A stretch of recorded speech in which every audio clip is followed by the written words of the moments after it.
Yes, as a man named Marlon Brando once said to me on a message he left on my telephone answering machine, Hey, Tommy Handkerchief, this is Marlon Brandflakes calling you to ask where you are. Then later, he told me that when he was a young man and registered for the draft, he filled out the form for his name and age, but when it came to his race, he wrote human. But Tommy, what are we all but human? we see beings who are young and restless, with energy and imagination, with righteousness and enlightenment and joy and compassion. And we celebrate your proclaimed wisdom and your worth ethic. We know no one is faster than a speeding bullet, to our shame, every day, to our shame. But we can still summon more power than a locomotive, and we are able to leap tall buildings at a single bound if we have the right gizmo. We can change the course of mighty rivers, if such a thing should be done. And we make machines that bend steel as easily as using our bare hands. And we know that to each other we often seem like strange beings from another planet, in habits and tastes and languages, with holidays, foods we eat, names of the days of the week, all varying.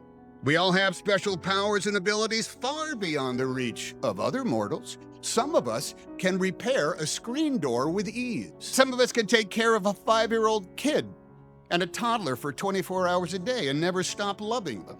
Some of us make sense of physics and economics and global policy. Some of us survive somehow on minimum earnings. Some of us graduate from college despite years of lockdowns and Zooms. Now, these achievements are all stellar, even though, yes, we are all but human. Still, we'd like to look up in the sky and see not a bird, not a plane, but, well, someone who is young and strong and super, who will fight the never-ending battle for truth, for justice, and for the American way. Someone who will take on that work. Now, a kooky uncle once said to me, we should all stay in school as long as we can because the moment we graduate, we have to work every day for the rest of our lives. Now, that uncle was a bit bitter, but he was not wrong. We all get to complain about the man, and we all have debts we gotta pay, and we're all entitled to a day off to lay about. But the work that is called for, that we must do, has no expiration date. It is the construction of our more perfect union. And that job will never, ever be completed. It's one that requires rigorous attention, unfading wherewithal, and all hands. The work is the keeping of the promises of our promised land, the practice of decency, the protection of freedom, and the promotion of liberty for all, with no exception. And man, that takes on a lot of work.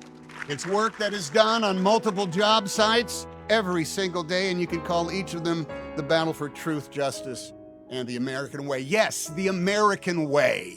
The American way is exampled in both plain sight and in subtle attitude. It's in moments of routine exchange and in broad expectations. It's in places of historic weight and import and in the small spaces in which we all stand. The American way can be exampled when you respect the law and the rights of all, because if you don't, who will? When your food is brought to you and you thank the server, because if you don't, who will? When you pick up the litter that has missed the recycling bin, because if you don't, who will? When you vote your conscience and make sure your neighbor has the opportunity to do the same with theirs, because if you don't, who will? When you make good on your victories and learn from your losses, because both are the results of proud and noble efforts. If you don't, who will?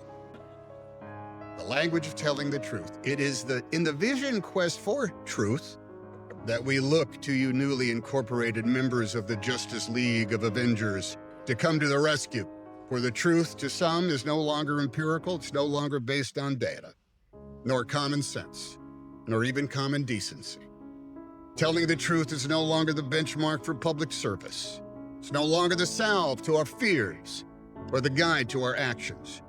Truth is now considered malleable by opinion and by zero-sum endgames. Imagery is manufactured with audacity, with purpose to achieve the primal task of marring the truth with mock logic, to achieve with fake expertise, with false sincerity, with phrases like, I'm just saying, oh, I'm just asking, I'm just wondering. Now, literally, you cannot believe your eyes, and your ears will help others lie to you. Someone will report the world to you exactly as you wish it were, full of alternative facts, of conjured narrative meant to buttress the status quo and deny its offenses, or rejig the rules and muddy the playing field depending on where one is on the food chain and the moral spectrum. Justice can be an everyday pursuit, case by case, with both lightning speed and the slow, inevitable effect of gravity. Truth feeds up in the high country, as elusive as serenity, yet as certain as the North Star and the Southern Cross. Truth is mined at the intersections of our chosen behaviors and our fixed habits, in our personal boundaries.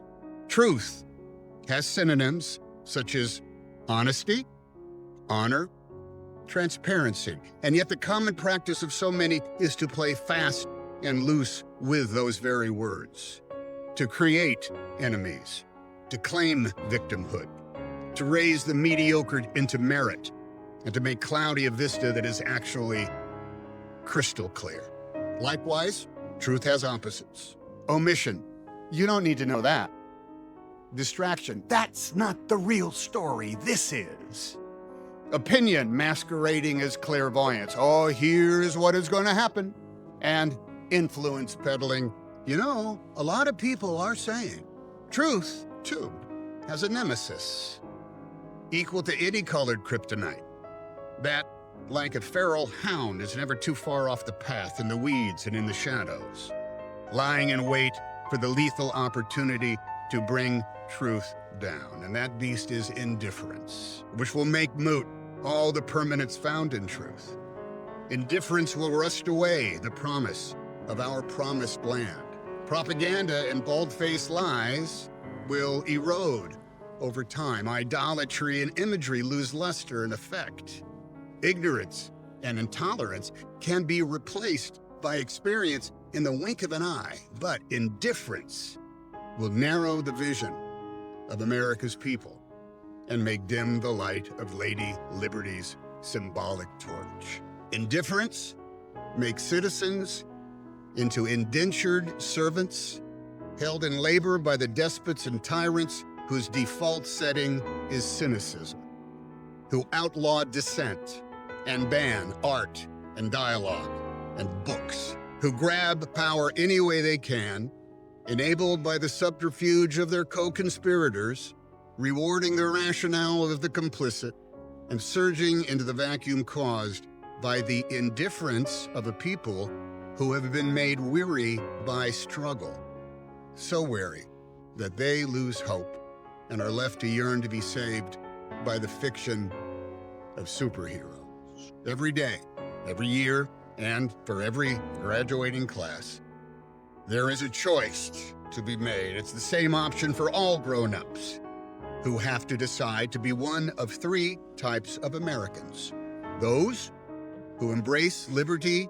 and freedom for all, those who won't, or those who are indifferent. Only the first do the work of creating a more perfect union, a nation indivisible. The others get in the way. In the never-ending battle you have all officially joined as of today, the difference is in how truly you believe, and in how vociferously you promote, and how tightly you hold to the truth that is self-evident. That, of course, we are all created equally, yet differently. And of course, we're all in this together. If we do the work, justice and the American way are within our grasp, no matter our gender, our faith, our station, our heritage, or genetic makeup, the shade and hue of our flesh, or the continental birthplace of our ancestors. Why is that truth so hard for some to accept, much less respect? If you live in the United States of America, the responsibility is yours, ours. Effort is optional, but the truth, unalterable, chiseled into the stone of the foundation of our republic. All of us are able. None of us are super.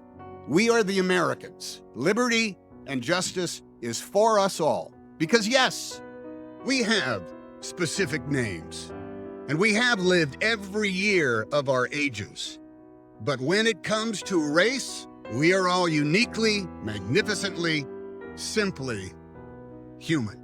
Or so said Marlon Brando to Tommy Tommy Handkerchief. May goodness and mercy follow you all the days of your lives. Godspeed. Congratulations.